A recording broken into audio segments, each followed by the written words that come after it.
Yeah, because my Wi-Fi is down. Cool. Hello. Oh, damn, chat's popping already. Yo, yo. What's up? What's up? Happy Saturday. Happy Yeah. end of 2024. Now is when Oh, you guys really should be starting to prepare and game plan Happy for end of 2024. my bad, family. something. My bad. Oh. Hey, I took a day yesterday. I was throwing up, took the day off. A little Yeah. rusty, right? Apologies for lacking in that yesterday, everyone. You know, we're back. We're back at it. Is Garrett running late again? Yeah. Yo, it's always casually 3 to 5 minutes late. Always. That is true. Dude, so I went off today. So I did a video sourcing only AutoUngate products, like only super small brands. And it was actually substantially easier than I thought, which was cool because there's so much less competition on that stuff. Yeah. Ironically. And now is the time to do it. Yeah. Hi, should I start with RA or OA? Honestly, both, man, right? Just because like you don't have to only do one of them. OA is going to be a substantially better option long term if you were to only choose one, but you should definitely plan on doing both, especially depending on where you live from an RA perspective. Miles doesn't get hungover. Oh, I think the last time I drank was Miami Sellers Conference last year, but yeah, I don't like voluntarily poisoning myself. Awesome first live. Thanks, dude, for this. Yeah, fuck, got you guys, man. So that AutoUngate video is going to be up in probably like an hour or so. It's pretty fire, honestly. I'm like pretty excited about it. But yeah, like I was saying, right now is when you really should start strategizing for next year, next calendar year, right? I really consider January as part of 2023, right? So once we get to the end of January into February, that's when that calendar really shifts. And your output for February is going to be the work that you put in now. It's the FBA shipments that you're sending in now and through the mid January that are ultimately going to create your February success. Right. And so we'll see, and we'll see on Twitter that a lot of people are going to have down February's and even into March.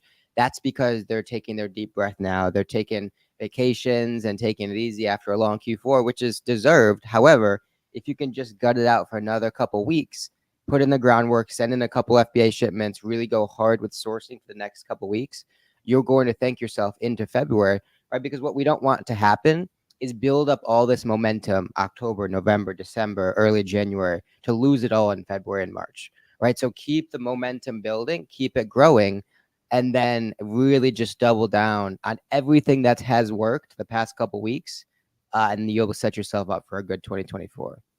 Okay, this is a really good question from Mr. Hen King. This may be a stupid question. It's definitely not. Are there any private label situations with Nike? I've come across a few Nike products with only 2 sellers that are newer listings in the last 2 weeks. So no, the only reason you're going to get the private label alert on SellerAmp is going to be due to something having just a couple sellers historically. So SellerAmp automatically is going to tell you that something is potentially private label if there's like only 2 or 3 sellers over time, right? So if you ever see that, just know that it's just telling you that only because it's pretty low competition. But if the brand is Nike, it's not going to be private label. You guys really should just get rid of that. That just causes so much more confusion than it does value. Yeah. Am I supposed to add shipping to the buy cost of each additional unit with FBM? Yeah, man. So you're gonna add in estimated shipping in the FBM cost section of SellerAmp when you toggle on the calculator to do only FBM. So if you go on SellerAmp and you scroll down to Profit Calculator, where it says FBA, you want to toggle that to FBM, and then you're going to see the FBM cost option to add in the shipping. And then you want to go ahead and add in the shipping based off the weight. So if you go to howtofbm.com, it's a free FBM guide I made. That's howtofbm.com. It's going to give you a good walkthrough of that stuff. All right, Rise and Grind fam, what's up? What's up? Do you guys start with FBM or FBI? Both Miles and I really dig into FBM to start, right? Speed, and we talk about this a bunch. It really expedites the feedback loop. You can gain that validation without necessarily the empirical data, and your money just turns so much quicker. To the channel, what advice would you give to a new seller? I am mainly doing OA via A to A. How do you get better at reading Keepa? So I feel like you're doing it the harder way now. Those are some of the more difficult, more nuanced Keepa graphs and really just sourcing to do in general. So if you can use what you know from that and just apply that a little differently, you're going to have success, right? If we think about how that's going to translate, you're still looking for that same sort of arbitrage. You're still looking for one price into a second, but you're just looking at a different source, right? So it's the Nikes, it's the Kohl's, it's the Dick's Sporting Goods, right? It's the Walmarts. you're still looking for that same price arbitrage. And again, Miles does a really good job explaining this in his content. You're just looking for more of that sort of like manufacturing margin aspect. It's how to make a $20 product 16, right? It's how to make a $20 product 15. And how do we do that, right? With coupons, with taking advantage of sales cycles, of no sales tax, of course, discounted gift cards, all these sorts of things. You can start to construct a product that's more profitable than it seems to the naked eye or the novice eye. And that's really how you're going to be able to scale your OA business from 20 to 50, from 50 to 100, and then so on and so forth. Yeah, like very, very little stuff is going to be profitable just at the advertised price on Google. You're going to have to make it profitable via like buying stuff when it's on sale, or mainly coupons, discounted gift cards, etc. But yeah, dude, if you're starting out with Amazon to Amazon, that's awesome. Like other stuff's going to be substantially easier. And then getting better at reading Keepa is going to be reading more Keepa charts. And then just overall, what was really helpful for Garrett and I is just like getting in the community, talking to other people that are in the community, interacting with other Amazon sellers like Discord, Twitter, Instagram, wherever there's other Amazon sellers, which is luckily for us, lots of places, right? And then just, really nicely executing on that stuff and everything. How do you deal with taxes on products? My bad. So luckily, we are specialists in the Amazon space. We are not tax people, so we just have people that do taxes for us. Yeah. Spot on right there. How do you ship a pallet into Amazon? There's good YouTube tutorials on that. It's kind of complicated. What are the qualifications for the Amex Plum card? You just got to have a good credit. Probably like 700 plus, 750 plus. You'll be all good. Yeah, from my experience talking to other people, yeah, it's typically right around like 700 plus is the idea for that. Yeah. Do you really think there's much value in like 780 plus? Like, does it still scale like the advantages of having that sort of credit? I have no idea. I definitely don't think so. I feel like there's way diminishing returns. Yeah, it's just kind of like how long you've had it too. How do you get FBM buy box? So you look if there's other FBM sellers on it, right? And if there are, there's a good chance you'll be able to get it, right? And then you turn to 0-day handling time. That's going to be a big thing. And then you use an automated repricing system as well. It's going to be very helpful for that too. Found profitable shoes in Ross, but it didn't come in a box. Can I ship them to Amazon without? I mean, you obviously can. I wouldn't. There's definitely more risk involved with that. I'd be lying to say I've never tried it in the beginning, but I definitely don't do it now. There's just way too much risk. Yeah, and then so just in terms of like the repricer side of things, the repricer is really important in terms of just making sure you're selling stuff as quick as you can. So I have a full tutorial on all of that too, and then I just put the link in the chat if anyone wants that too. I've done almost 10K FBM wars and only gotten 5 for views so far. Okay, so that's very, very low for what I'd expect, but they'll come. If you just sell more stuff, they'll come. I wouldn't necessarily do it for FBM wars. I would only request reviews for FBA. But you can use the BQ review requester, and that's really helpful. Definitely don't do it manually. That's just a waste of time. It has no sort of return. But I would assume at 10K, 5 reviews, you're probably doing a ton of shoes and clothing. Just natural. I have no data to support this, but I have seen that typically you get less returns in that category for whatever reason. I have no idea why. Grocery, beauty, I just feel like they generate a lot more traction. I'm trying to get ungated for Nike. I've submitted the receipt from Champs and got an email saying it's insufficient. Should I just resubmit? Yeah, just resubmit, man. They're going to decline you probably a couple times. Never look at what they say in their answer. Just trust that, it's an automated system that for whatever reason just declines people, and it's just kind of part of it. Same thing with the authenticities. They'll put some scary messages in those templates. Just keep resubmitting. That's a good question. From your perspectives, how will 2024 be the same or different? I really don't think it'll change much. In terms of like the macroeconomics of Amazon, there's probably going to be more demand on Amazon. It's probably going to be more products, of course, more competition. But the fact of the matter is, and I really think this to be true in any sort of industry, anything you get into, if you commit yourself and you're good, you'll have success, right? If you're good and you provide value, if you have a good product in any sort of space, you're going to win, right? So whether that be Amazon, anything else. So if you're a good seller, it's not hard to win, right? It takes a lot of work. It takes patience, persistence, that sort of thing. But you can win. And there's not really going to be any macro severe changes, I don't think, in 2024. Any good tutorials on how to manually reprice? So it's going to be substantially less profitable to manually reprice, but it's just looking where the buy box is going. How much realistically would you need to start a successful FBA business? Appreciate it, Kessler. So somewhere between like 1 and 3 grand. You kind of just got to start with what you got though, right? Because the big thing is that like if you got really good at the skill of finding products, you would figure out how to get the money to buy them, right? So at the end of the day, like you gotta just get good at the skill, right? So you could theoretically get started with pretty much nothing, right? If you don't have much money, you're gonna have to sell like used books and such. So for online arbitrage, what we talk about like 1 to 3 grand. Yeah, but just keep in mind, right? There's no it's no secret that you would have more leverage if you have 10 or 15, right? If you're capital restrained, you just have to be more strategic in the beginning, right? So what does that mean? Maybe it's taking the extra time to hit up the outlets, Marshalls, TJ Maxx, Burlington Coat Factory, looking for the higher ROI, higher margin products that are going to come back to you quickly. It's suffering in the not suffering. It's doing FBM for longer, right? To shorten your money cycle. It's doing the things that aren't necessarily sexy and people that are like very desirable, but keep in mind that you're very restricted on capital. That's probably what you have to do. So it's looking for the high volume, high ROI products, being very specific with what you're looking for, and then looking to get that money and turning it as quick as possible. I just listed my first product this week, did 200 in sales. Hell yeah, that's awesome. What are some slept on categories to separate ourselves from the masses? So honestly, there's not really like no products are really slept on. It's more so just being able to get your buy cost lower. That's going to be the separating factor that decides whether or not you can get stuff properly, right? It's going to be what discounts you know about and such. However, honestly, like I was shocked by how low the competition was on some of this AutoOneGate stuff. And that video will be up pretty quick today that you guys can check out too.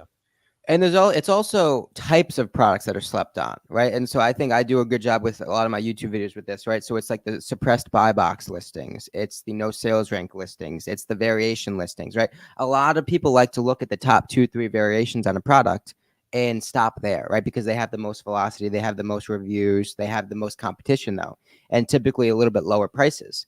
And so oftentimes, if you're on that shoe listing, you scroll down a bit and you go to the size 13 that has 3 people on it, but are still getting and selling 50, 60, 70 times a month. I think those are the sorts of things that are more slept on, right? So it's the lower velocity variations. It's the sales ranks removed. It's the buy boxes removed. Amazon maybe on the listing that are still sharing those sorts of sales. I think those kind of qualitative products are more slept on. And that's a more valuable discussion than a type of category, I think. Should I start switching from FBM if your FBM stuff isn't selling? Yeah. Should I be looking to FBM year round? Whatever stuff is getting FBM buy box. Again, so it's really going to depend on the rotation in that particular product, right? Go to buy box rotation. You can start to identify the sorts of percentages that are going to FBA or FBM, and they'll start to shift, right? Miles has been pointing this out a lot. A lot of products have been kind of shifting to that more FBM focused fulfillment because Amazon wants to diminish the stress of their logistics systems, right? But as the months progress, that's probably going to shift back to FBA, right? Amazon makes more money. They can control the product. They can control the experience. And so just identify the sort of product that you're looking at, look at that rotation, see what sort of breakdown FBA to FBM. And if there's 10, 20, 30% that are selling consistently FBM, then it's game on from there. Garrett, I was midfield. I was outside mid. Field, outside mid. Yeah. Left or right? Right. I didn't have a strong left foot. You're right-footed.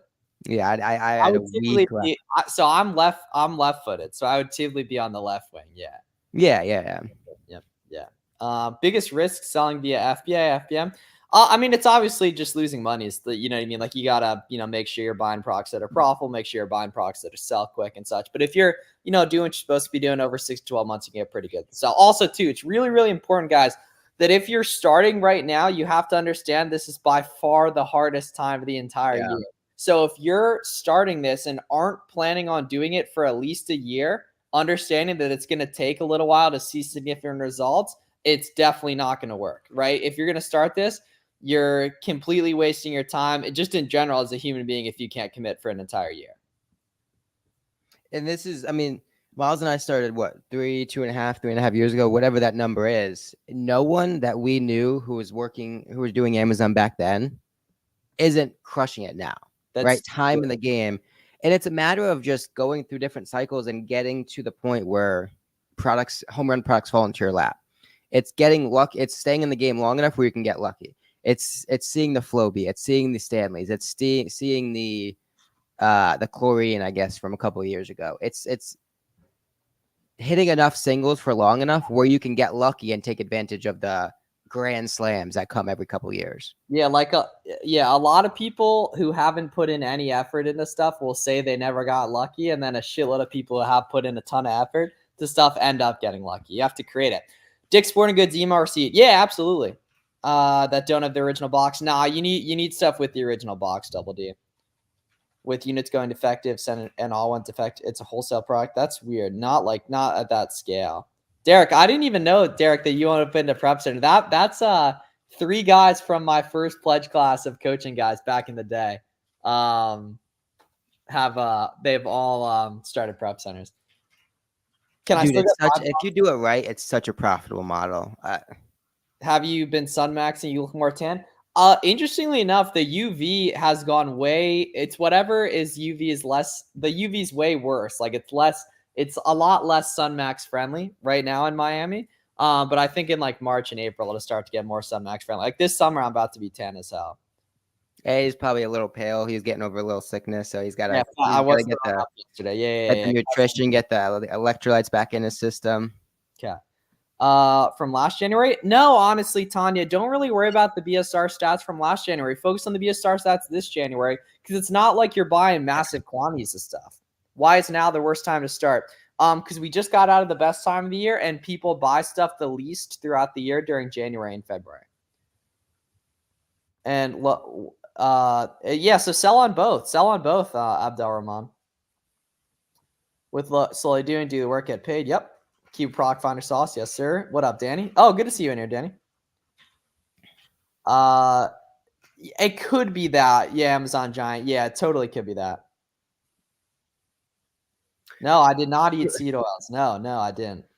What's your return percentage with shoes and clothing, and what percent of what is usually sellable? So the thing with that is every product is made different, right? Not every product within shoes and clothing is going to get returned the same percentage. Typically, sports bras, like women's compression clothing, shoes, those returns are going to be higher. But if we're talking about sweatpants, sweatshirts, t-shirts, long sleeve shirts, you shouldn't really expect more of like an 8-10%. I mean, that's still high for sure, but we're not talking about 15-20%, right? You may see those sorts of numbers with like the sports bras and those sorts of things. But again, right, it's not necessarily we have to completely turn away from those, even the high returned products. We just have to properly account for them, right? So maybe your typical expected margin is 15%. For something that's a high returned item, maybe we 2 or 3x that, right? So if you're going to say yes to a sports bra, it's not that same 15%. It's 35% margin. It's 40%. It's 25%, right? So you can still be able to bring those products into your business, right? But within given parameters that still make it worthwhile, right? Because you're setting yourself up for failure if you're going to say yes to a 12% margin sports bra, just like you would say yes to a 12% margin grocery product that has no chance of getting returned. Bro, speaking facts there. 80 $80. Yeah, you got to be avoiding $80. I'm trying to transition to doing this remotely with the Prep Center. Always cancel my orders, any workaround. Yeah, so if you're running into canceled orders, one, that means you're finding profitable inventory. You're doing what you're supposed to be doing. That's awesome, right? You need to start getting creative, right, in terms of doing what's called jigging your information, right, which is typically like switching up the name, switching up the address, right? Adding an apartment number potentially with Prep Center that might get a little messy, right? Switching up the email, the phone number. You want to figure out what's triggering the order cancels. True.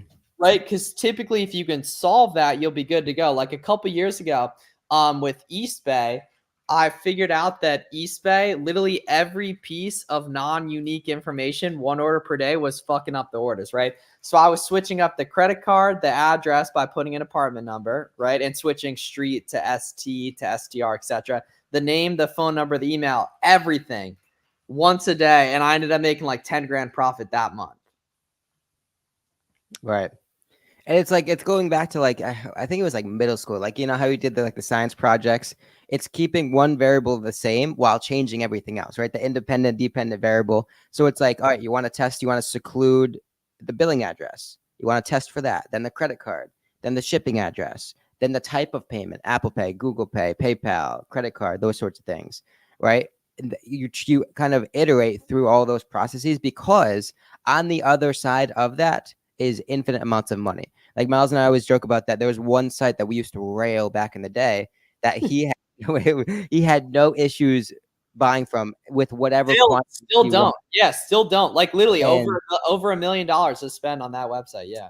And I got canceled every time, right? But there is competitive advantage in simply the order efficiency of a site. Being able to order from particular sites, there's a moat inherent with that, a competitive advantage with that.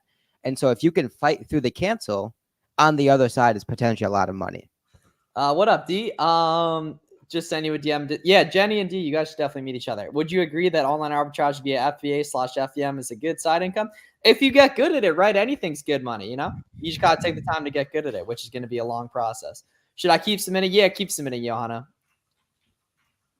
Okay, so here we go. So in general, right, if you get a letter from someone, make sure that it shows in your Amazon Seller Central account, because if it doesn't show in your Amazon Seller Central account, it might be a scam. But I would definitely recommend, looking at that letter and maybe talk to some other sellers if they've gotten it as well too. Still got to negate if billing address matches. Yes, absolutely. It look like, bro, come on, Tony, I can send you some good ASINs that are profitable in that stuff.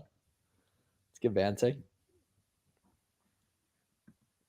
Can you stick to a few brands in the beginning? Dude, you can stick to a few brands long term, right? Now, obviously, that's not, you got to make sure that, you're tracking stuff down the way you need to and such, but you totally can, yeah. Do you think not having a social security number would be a hindrance in opening up a wholesale account with distributors? If you haven't cold called 500 distributors, then literally none of that information is relevant whatsoever, right? You'll figure out everything that's required once you go through the process of cold calling 500. You will need, I'll save you some time though. You will need an EIN and a resale certificate. I mean, that's like entry. You won't be able to get any sort of traction without a resale certificate. That is true. Selling in both listings for the same product won't affect account health. Nope. You're good to go, man. You're good to go. And what we mean by that, guys, is that sometimes for whatever reason, the same product will have multiple Amazon listings and you just sell on both and you end up making like a lot more money basically. Why would I? So I'll be Miles's hype man for a second. Why should I trust you and buy your course? Because if you go on his timeline, he's been retweeting and commenting and mentioning and interacting with people that he's worked with over the past month that have all been crushing it. And so that's really the validation that proves that what he's talking about, what we're talking about, what we've done works, valuable, it's valid, and it scales for other people, not just us. Right. So the proof is in the pudding within the social media accounts that we interact with and engage with on a daily basis. And I think that's like as factual as you would ever need. If you sell a product that isn't exactly the same thing, will it affect account health? If customers are complaining, for sure. Would that be under account health? Yeah, absolutely. Damn, John asked again. Yeah, John, man, watch a shitload of the free content, dude. Like, definitely, you can get that situated right there. Have you seen the new TikTok shop marketplace? I've made some sales without any videos, bro. That's fire. Yeah, Dan was actually talking about me, telling me about this. The TikTok, they had like a. Yeah, I don't know why other social medias don't add stuff like that. Like, dude, imagine if you could sell courses like on the thing, you know what I mean? Or like, and brands can sell products. I know Instagram's played around with that a little bit, but I don't think it's been that effective. But yeah, TikTok shop is dope. Like, there's so many cool ways to make money online. Like, and everything works too. Like, trust me, like everything is typically substantially more effort, right, than people make it seem. Like, I feel like we do a decent job. Like, we tell you guys this stuff is hard, right? Naturally, that's why it took us years to figure it out and such. But there's so many good ways to make money online. Like, there's no excuse that if you can commit to something for 6 to 12 months, you can get pretty good at it. Would that be under account health? Yes. Yep. Do you think I should move to the US market? So it just kind of depends what type of volume you're doing. I'm pretty sure TikTok is trying to like establish a logistic infrastructure like Walmart and Amazon. Like, I read something about that like TikTok is developing fulfillment centers and things. That'd be weird. That'd be wild. So Reezy was tweeting about it. Yeah, I've looked into it a little bit, not a ton though. Shout out. Yeah, guys, you got to check out Garrett's videos for the Kiva Product Finder sauce. That's absolutely. So normally it takes so many hours to barely source 1 to 2. So here's the thing, right? Miles and I have put tens and tens of hours, if not hundreds of hours of live sourcing on YouTube. Start there. Now, the thing is, we talk through, we evaluate and discuss products live in these videos. The chances that those particular products are still profitable are pretty slim just because the amount of people that are seeing these videos. However, you probably heard me talk about this a bunch. The money, the profitability is in the adjacencies. It's not that particular product that will lead to profit for you guys. It's the competitive sellers. It's the brand. It's the sites that carry that product, right? It's the competitive sellers that you find off of those sorts of products that you can now use as an evergreen resource to find more products. So starting at any of those interesting products, as I call it, like that sell well, that have a trusted brand, that sort of thing, have stability, that's a good starting point. But understand that that product alone is probably not going to get you there. It's adapting, it's pivoting, it's from that product, and kind of like the ways I just talked about, the variations on that product. If we talked about a size 8 and we didn't go into the 10, 14, 13, how many people are not going to do that next step? That's where to look. It's the competitive sellers again. It's the variations. It's the brand. It's the sites. All of those you can learn and profit a lot from, not necessarily exactly from the specific product. What do you portray yourself when you contact wholesale distributors? Yeah. So Garrett, what does that look like in terms of outreach? Man, the biggest thing is to not pigeonhole yourself as an Amazon seller, right? Unfortunately, over the past couple of years, Amazon sellers have earned a pretty negative reputation when it comes to just consistent orders, large size of orders, inconsistent communication, lots of things. Right? So when you're approaching, you have to position yourself as just a trusted potential business partner, and one that's legitimate and it's more significant, right? Amazon seller is like a demeaning, it's a devaluing term. So it's you approach from a retailer perspective, an e-commerce business perspective, a wholesaler perspective, a distribution perspective. Like any of these alternative ways don't necessarily mean much, but in the eyes of them, right, it kind of signifies, it portrays yourself, it positions yourself as someone, as something that's a little bit more significant than like the common Amazon seller just resells and flips products, right? So it's that positioning piece that's going to be your biggest first step in these relationships. It's establishing the trust and the credibility that you're not just some random bozo that's trying to slide in and get their products. Why didn't you guys tell us how good the Big Booty Mix 20 is? Yeah, Big Booty Mix 20 is fire too. Yeah, and go look that up on YouTube too. A lot of you guys aren't hip to that, and increases the buy box share. Should I split the products in half? Yeah, split them up half and half, man, and then switch stock around as needed. If I cook Miles breakfast, do I get a discount? Yeah. Oh, for sure. I think we've already talked about this. Come on, fellas, answer please. Do I jump straight into OA? No, I don't think that, dude. Someone had a similar question, but I don't think bro had asked that before. But do both, man, for sure. Like, go ahead, go to the link in the description, do all the auto one gates, right? The cool thing is a lot of RA can lead to OA, right? So if you're in a store in Nike Outlet, Adidas, Under Armour, Coach Outlet, Target, Marshalls, TJ Maxx, Burlington Coat Factory, as you start scanning products in the sales department and just the general store, you find profitable stuff, but then you can use that stuff that's doing really well and see if you can source it now online to make the acquisition more efficient. Right? If you've restocked a product a couple times, well, now it makes sense that next step is okay, Google it, see if you can get it at similar price online, because that just makes it more efficient, right? So again, RA is going to be a more efficient way to go about it, just because you get the product quicker. You can list it FBM the same day. It might sell that same day or the same week. You get that money back in 2 or 3 weeks, and now you rinse and repeat. The value of that, right? If you have any sort of a personality, now you can start to network and communicate with the store managers, with the employees. Maybe you get some backdoor access. Maybe you get text messages when they add new products to the aisles. Those sorts of relationships can't happen necessarily online. However, if you have any sort of personality and just start talking to people and explaining what you're doing when you're in the Nike Outlet the next time, there's a ton of potential with that sort of process and approach. No, you can FBM stuff RA, you can FBM stuff OA, you can FBA OA products, you can FBA you can sorry, tongue twister. You can FBA RA products, you can resell on TikTok. No, it's mainly, well, I guess theoretically you could, but no, we're talking mainly like drop shipping and such with TikTok Shop and private label of your current that you have when you found them first. Yeah, so that's actually a super good question. Yeah, what are the exclusive first impressions of your current profitable suppliers that you found them first? So for wholesale stuff. So I don't do wholesale stuff, that's why I'm not answering these. But Garrett, what are the exclusive first impressions of your current green profitable suppliers? flags? Yeah, green flags for a good supplier. So honestly, and it sounds weird, one of the big ones is if you ever stumble upon like a distribution company that provides Amazon info, it's probably something that you should run away from, right? If you're seeing them on Telegram, you should probably run away. But like honestly, the harder it is to get the account, the better off you are. It's if you go on a website and they don't have the product information, that's a benefit. That's a good sign because how many people are seeing that website, seeing the products just like Nike, just like Adidas, just like Puma, etc., and then going through that product information, right? It's having to call, and this is a common denominator across the best accounts that I have right now. Everyone has started with a no, and that's a fact. Every single time, the first email, the first phone call, they denied.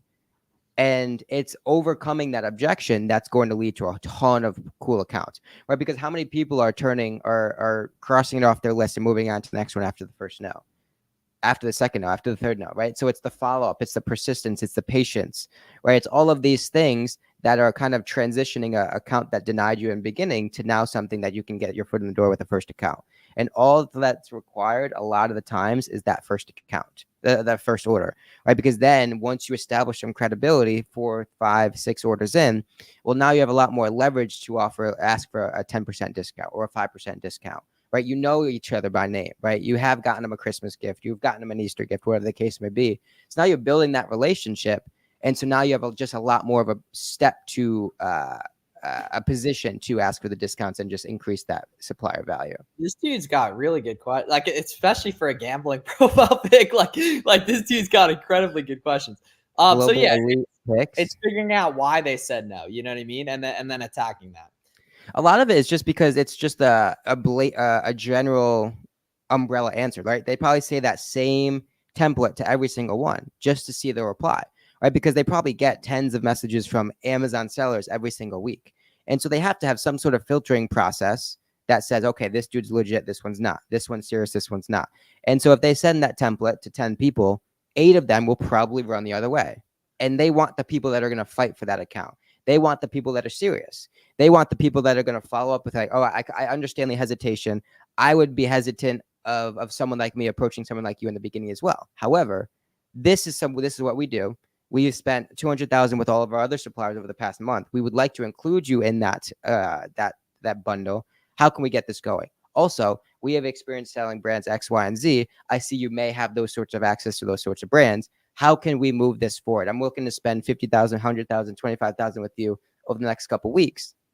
Let's have a further discussion, right? Now that changes the script. That's something that they're like, oh, shoot, this dude's serious. This dude knows what he's talking about. Now let's get on a phone call and discuss. What are your criteria when you will take less to move inventory? So yeah, after like 30 days, typically you want to start lowering the price if it hasn't sold.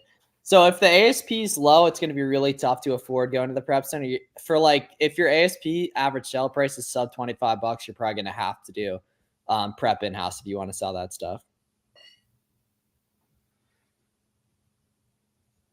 What's your criteria when you will take a loss to move your inventory? So it starts with kind of like the discussion of, okay, how much is your business worth? How much of that is wrapped up in that product, right? If you are risky enough to put 500 of your business that's only worth $1,000 in one product, and now that 500 is in a tanked product, it's probably a good indication that you should move on, right? But it's how much of the product that moves monthly is tanked. Right, if the product only sells 1,000 times a month and 800 units are below market, well, that's probably a little bit more motivation to move on, to drop your price and keep it moving, right? But understanding that liquidity is the name of the game, right? It's how much can you turn $1 into $1.15 month and month and month at scale, and so you want to keep things moving rather than hoping for a market to potentially and hypothetically increase down the line when you have no thing that it's going to validate that. How do you differentiate a listing being bad because of the new off count, but a listing being good with just low? It's just looking at how that product's performed over time. I think I get what you're saying. But like if the price is going down, then people aren't making the money they want to make, right?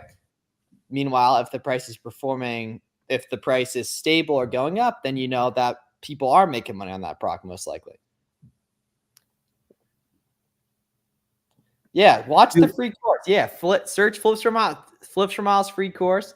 That'll put you onto a lot of stuff. 100 ROI FBM. That's a good handle. That is a good hand. Yeah, I think dude's on Twitter too. I think. Do you have VAs? If so, what are their roles? Oh, what up, Steven?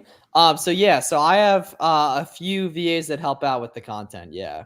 And then I honestly like sourcing, and I do a lot of sourcing with like my coaching guys and everything and with my friends. So like I don't have any VAs for sourcing currently. How listings with no BSR are going to appear for people? For the consumer side, there's no different. It's just the Amazon side of things that you get Yeah, people. probably have less reviews, you know, in general. But yeah, nothing crazy. If you don't, well, yeah, because what's your other option though? Not try and make money. You know, like of course, you got to give it a go. You know. So yeah, if you'd want to have like 7 to 10K for a product, yeah. You know, it's a big commitment. Cool, sweet. So yeah, let us know what other questions you guys got, and then if you're brand new to this stuff, right? You want to start out super nice, small, low risk, right? Go in the description, get the auto ungate ASIN list, get ungated and a bunch of stuff today. No invoices needed, right? Go on YouTube, search up Flips from House free course, right? And then watch through that. That's going to teach you the terms you need to know, how to analyze products, how to find products, good examples of what good products look like, and then get after it.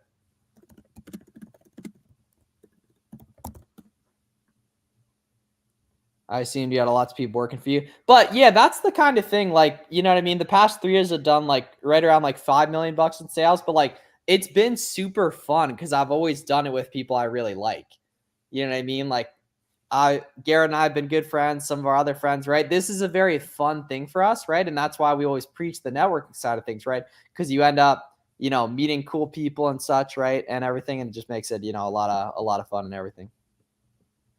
I mean, it's not to, I mean, you'll just have to work harder, right? There's not to say you can't find an account that'll let you buy profitable products with 1,000, but there's definitely fewer of them than there are if you had 10,000, than there are if you had 50,000, right? Same thing with OA. You can find products that'll generate 40, 50% ROI. Are there fewer of those than those that generate 20% ROI? Of course, right? There's different levels to every single thing that you're going to get into. So will it be harder to gain traction in wholesale with $1,000 to buy products with? Yes. Is it impossible? No. Yeah, damn, bro was on a really good streak of asking good questions and then spams. Yeah. I don't know what. You found the copy and paste button. Yeah. Do you pay quarterly taxes? Yes, unfortunately, but yes. Unfortunately. I don't think you have a choice. Well, technically, I guess, yeah, in terms like what you're supposed to do, yeah. Cool, sweet. It looks like we're starting to slow up a bit. Yeah. So yeah, I apologize for missing yesterday's stream and all just throwing up first time in years, but you guys gave us a good getting back into it and such. I should be on tomorrow, too. And everything. Do you do test buys where the current buy boxes say 10% ROI, but you list at a higher price to see if you can get a sale? Nah, that's way too risky, man. You only want to be buying stuff that's currently profitable today. Yeah, no need to. CY or KYC flips. It's Command C, not Control C. Come on. Well, you're better than that. You're better than that. It's Command C. KYC flips. I know I talked to him on Discord. I think he might be on Twitter too. But yeah, like best piece of advice for doing this stuff in 2024, guys, is meet as many other people that are doing it as possible. That's going to introduce you to a lot of the specific nuance of stuff you wouldn't find on your own, or that would take way more time to find on your own and everything. So yeah, I think we're going to hop off for now. Appreciate you guys, tapping in and everything. And Mitchell, the goal is to keep your money in the business as long as possible, right? Because that's going to allow you to buy product. Because the fact of the matter is, money in the business is way more powerful than money outside the business, right? Sitting it outside the business and maybe sitting in an investment account, as whatever it is, right? It's not going to generate as much compounding effect than if it were kept in the business. So keep it in as long as possible. Obviously, every situation, every life occurrence is different, but keep it in as long as you possible. It's going to snowball way faster. Cool, sweet. All right, have a great night, ladies and gents. Appreciate it. Go listen to Big Booty Mix 20. Be good. That's it.